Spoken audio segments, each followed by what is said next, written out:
बांग्लादेश को हिंदुओं की हत्या का पहला जवाब दे दिया गया है। बांग्लादेशी खिलाड़ी के लिए नो एंट्री का बोर्ड लगा दिया गया है। बीसीसीआई ने केकेआर को क्रिकेटर मुस्तफिजुर रहमान को रिलीज करने का फरमान सुना दिया है। मुस्तफिजुर रहमान को आईपीएल में जगह मिलने से हिंदू सेंटिमेंट उबाल पर था। जिस देश में हिंदुओं का कत्लेआम हो रहा है, उस देश के खिलाड़ी को हम करोड़ों में खरीद रहे थे। इंडिया ने साफ कर दिया कि बांग्लादेशियों सुधर जाओ, वरना ऐसे ही निकाले जाओगे। बांग्लादेश में हिंदुओं को पीटोगे, बांग्लादेश में हिंदुओं को मारोगे, बांग्लादेश में हिंदुओं को जलाओगे और हिंदुस्तान में खेलकर पैसे कमाओगे, ये सब नहीं चलेगा। भारत का हिंदू अब खामोश नहीं बैठेगा। बांग्लादेशी हिंदुओं के लिए हिंदू लड़ेगा, हिंदुस्तानी लड़ेगा, आवाज उठाएगा और जहां तक जाना होगा वहां तक जाएगा।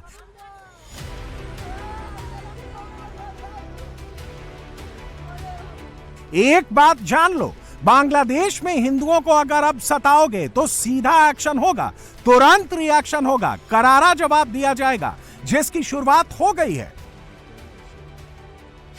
बीसीसीआई का ऑर्डर आ गया है, केकेआर ने सरेंडर कर दिया है, मुस्तफिजुर आउट हो गया है। Due to the recent developments which is going on all across, BCCI has instructed the franchisee KKR to release one of their player, Mustafizur Rahman of Bangladesh, from their squad.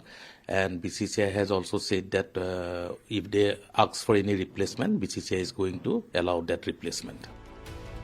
Mustafizur से कोई दिक्कत नहीं है, दिक्कत उस नफरती सोच से है जो हिंदुओं से नफरत कर रही है, जिस पर बांग्लादेश की सरकार कुछ नहीं कर रही है। और मुस्तफिजुर बांग्लादेश का ही क्रिकेटर है। बांग्लादेश में अगर हिंदुओं के साथ जुल्म होगा तो अब ऐसा ही होगा। आईपीएल से बाहर का रास्ता दिखाकर बीसीसीआई ने साफ साफ संदेश दे दिया है।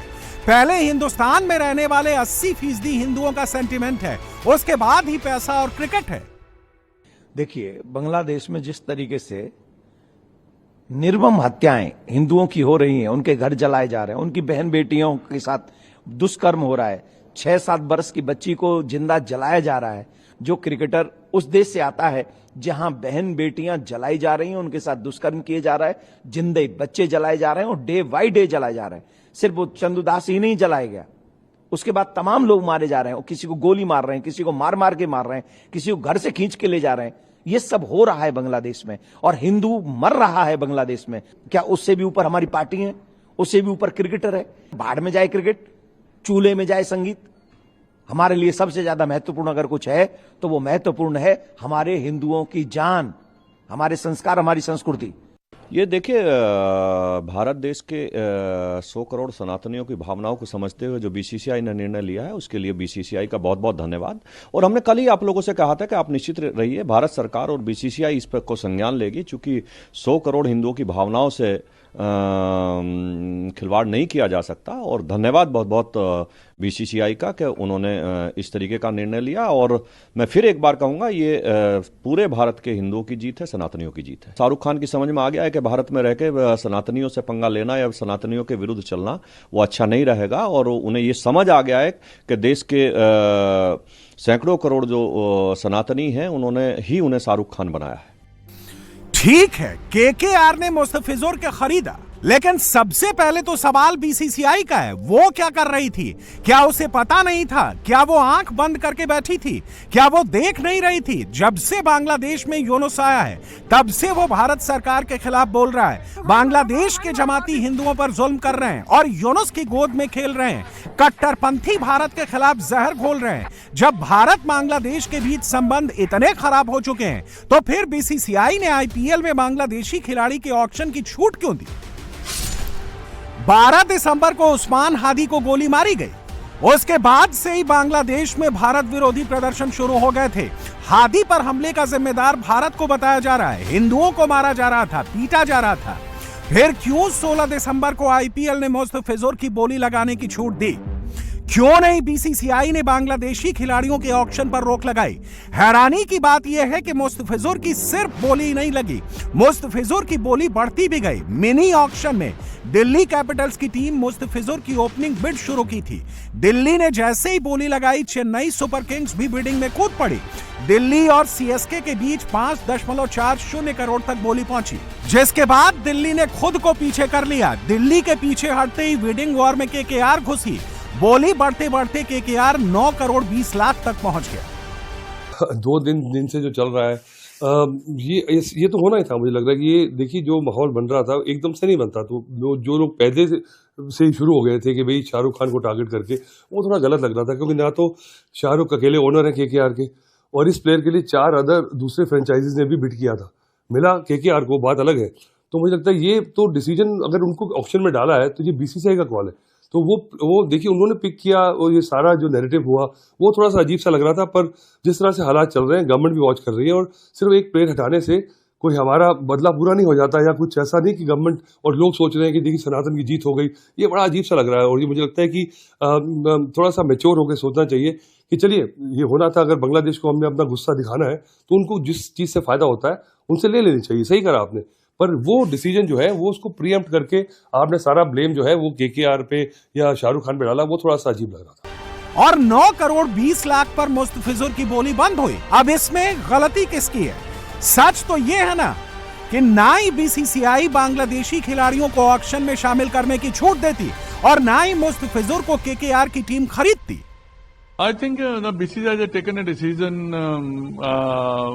with the help of government, and the way the things are going in Bangladesh, that's the reason I think they have taken a decision, not to play Bangladeshi players in the IPL.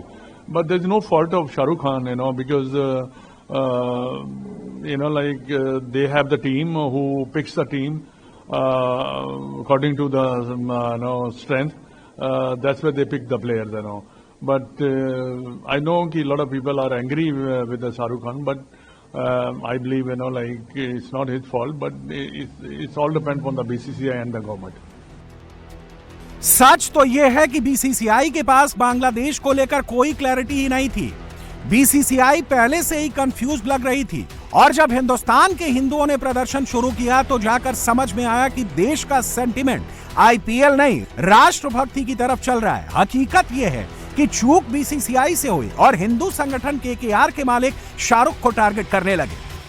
Shahrukh Khan वही है जो इनके साथ ही थे। शाहरुख खान तो एक international film personality है, लेकिन इस तरह गद्दार है, फद्दार, ये सब बोलने का क्या है? आप देखिए बांग्लादेश की प्रेसिडेंट शेख हसीना, वो दिल्ली के अंदर है। दिल्ली से उनको कब निकालेंगे मोदी जी? उसको तो रखा है वहां पर। तो ये सरकार की जो दो मुहैया हिपोक्रेसी है ना, ये गंदी है। आपको बोला था पाकिस्तान के, हमने ऑब्जेक्शन उठाया था कि भारत पाकिस्तान के साथ मैच मत खेलिए। आप उसी वक्त अगर रुक जाते तो इस तरह की घटनाएं होने से बच सकती थी, इस तरह के वाकये आने से बच सकते। बांग्लादेश के खिलाफ सख्त एक्शन होना चाहिए, कूटनीतिक एक्शन करिए ना। हम नहीं कह रहे कि आप फौज भेजो, अब आपके फौज नहीं भेजना चाहते तो कूटनीतिक एक्शन करिए। बांग्लादेश के लिए सामान की सप्लाई रोकिए, बांग्लादेश की लाइट रोक दीजिए, ये तो आपके हाथ में है। बांग्लादेश में पावर कहां से जा रही है? आसमान से बिजली पैदा नहीं होगी बांग्लादेश में, हमारे यहां से बिजली जा रही ना। अडानी की बिजली है, रोकोगे नहीं आप? जो मर रहा है मरने दो उसको। भारत सरकार एक्शन क्यों नहीं ले रही? अभी तक राजदूत को आपने तलब नहीं किया। इससे ज्यादा दुखद कुछ हो सकता है कि आप राजदूत को भी तलब नहीं कर सके अब तक। आप कर क्या रहे हो बांग्लादेश के अंदर? यहां आप शोर मचाते हो। शाहरुख खान को हिंदू विरोधी और राष्ट्र विरोधी बता दिया गया। यह सच है कि मुस्तफिजुर को लेकर केकेआर को तुरंत डिसीजन लेना चाहिए था, लेकिन सच यह भी है कि फ्रेंचाइजीज के ऊपर बीसीसीआई है। बिना उसके परमिशन के वो किसी भी खिलाड़ी को रिलीज करना भी बीसीसीआई के नियमों के विरुद्ध होता है। इसीलिए जब बीसीसीआई ने डिसीजन लिया तो उसके तुरंत बाद केकेआर ने एक्स हैंडल पर बीसीसीआई के डायरेक्शन का हवाला देते हुए मुस्तफिजुर रहमान को टीम से रिलीज करने का निर्देश दे दिया। बीसीसीआई ने कहा है कि निर्देशों के तहत सभी जरूरी प्रक्रियाओं और परामर्श के बाद मुस्तफिजुर को रिलीज करने का फैसला किया गया है। इसके साथ ही बीसीसीआई ने आईपीएल नियमों के हिसाब से कोलकाता नाइट राइडर्स को एक रिप्लेसमेंट खिलाड़ी शामिल करने की अनुमति दी है। देर से ही सही बांग्लादेश को संदेश दे दिया गया है, लेकिन सवाल तो यह है कि किसी भी फ्रेंचाइजी को लेकर सवाल उठाना कहां तक सही है। ये वो बांग्लादेश बोर्ड तो कल अनाउंस किया इंडिया टीम वहां पर क्रिकेट खेलने जाने वाला है, तो बांग्लादेश बोर्ड अनाउंस किया।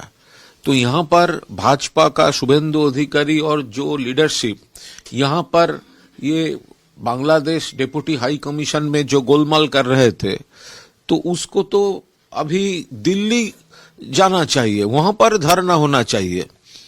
जो यहां पर वो कलकत्ता में बैठ के गोलमाल करने से क्या फायदा है। तो बांग्लादेश वहां पर अनाउंस कर रहा है इंडिया टीम क्रिकेट खेलने आ रहा है, तो बीसीसीआई के सामने तो शुभेंदु अधिकारी को तो धरना होना चाहिए। उस पार में जो घोष दत्त मित्र है, उस पार में जो जायसवाल गुप्ता है, उस पार का जो तिवारी है, अग्रवाल है, उस पार का जो चकमा है, बुद्धिस्ट है, मुतुआ है, वो हमारा भाई है, हमारा खून है। अब उसको साथ उसका परिवार का साथ छेड़खानी कर रहे हैं, उसका बीबी बेटियों को उठा के ले जा जबरन शादियां रचा रहे हैं। आप उधर मंदिर तोड़ रहे हैं, उधर रविन्द्रनाथ टैगोर का पुतला भी फाड़ दिया, उसका पूरा घर को ध्वस्त कर दिया। ये योगी आदित्यनाथ का जो वहाँ आपका मठ है, वो मठ अब मिट्टी में मिला दिया पूरा। सुनील गंगोपाध्याय हमारा मशहूर नॉवेलिस्ट, उसका भी पूरा मकान को ध्वस्त कर दिया। सत्यजीत राय उसका मकान तोड़ दिया। तो क्या चल रहा है बांग्लादेश में? बांग्लादेश में हिंदू को मारेगा और पश्चिम बंगाल में आकर क्रिकेट खेलेगा। मुस्तफिजुर को बाहर कर दिया गया, लेकिन इसके साथ ही बांग्लादेश के साथ संबंधों को लेकर चुनौती भी बढ़ गई है। अब सवाल है कि अगर आईपीएल में बांग्लादेशी खिलाड़ी नहीं खेलेंगे तो क्या बांग्लादेश के साथ क्रिकेट के संबंध भी पाकिस्तान जैसे हो गए हैं। दिलचस्प बात यह है कि कल ही बांग्लादेश ने बायलैटरल सीरीज की घोषणा की है कि सितंबर के महीने में बांग्लादेश के साथ भारत 3 ओडीआई और 5 T20 भारत को खेलना है। सवाल है कि क्या भारत की टीम बांग्लादेश जाकर मैच खेलेगी। फरवरी में T20 वर्ल्ड कप होना है, मैच भारत और श्रीलंका में होने हैं। क्या इस हालत में बांग्लादेश की टीम भारत में मैच खेलने आएगी। हम सब बचपन से क्रिकेट को देखते आए हैं, क्रिकेट होना चाहिए, क्रिकेट खेलना चाहिए, इससे शरीर भी अच्छा रहता है और मन भी अच्छा रहता है। लेकिन किसके साथ खेलना चाहिए बहुत जरूरी है। एक तरफ पाकिस्तान और बांग्लादेश के लोग हमारे देश में आतंकवादी भेज रहे हैं, कत्लेआम मचा रहे हैं, दूसरी तरफ हमारे लोगों को जिंदा जला रहे हैं, उनको हिंसा का शिकार बना रहे हैं, और हम उनके साथ मैच खेलें, असंभव है। आने वाले समय में हम बांग्लादेश और पाकिस्तान का समूल बहिष्कार करेंगे, संपूर्ण बहिष्कार करेंगे। हमें उनके साथ कोई व्यवहार नहीं रखना है, कोई संबंध नहीं रखना है। जहां जहां ये मैच होगा जिसमें बांग्लादेश और पाकिस्तान हमारे देश के साथ खेलेंगे, हम उसका विरोध करेंगे। पिछली बार भी हमने टीवी तोड़कर विरोध किया था, क्योंकि दोनों देशों के रिश्तों में भी पिछले कुछ समय से जो तल्खी देखने को मिल रही है वो जग जाहिर है। भारत और बांग्लादेश के बीच पिछले साल प्रस्तावित व्हाइट बॉल द्विपक्षीय सीरीज को भी इन्हीं तनाव के चलते टाल दिया गया था। अब जो हालात बने हैं उससे सितंबर में बांग्लादेश में होने वाली सीरीज पर संकट के बादल मंडरा रहे हैं। हालांकि बीसीसीआई ने अब तक इस शेड्यूल को लेकर कोई ठोस सहमति नहीं दी है, और जो मौजूदा राजनीतिक हालात दिख रहे हैं इससे आगे क्रिकेट संबंध के अच्छे होने की संभावना भी कम ही दिख रही है।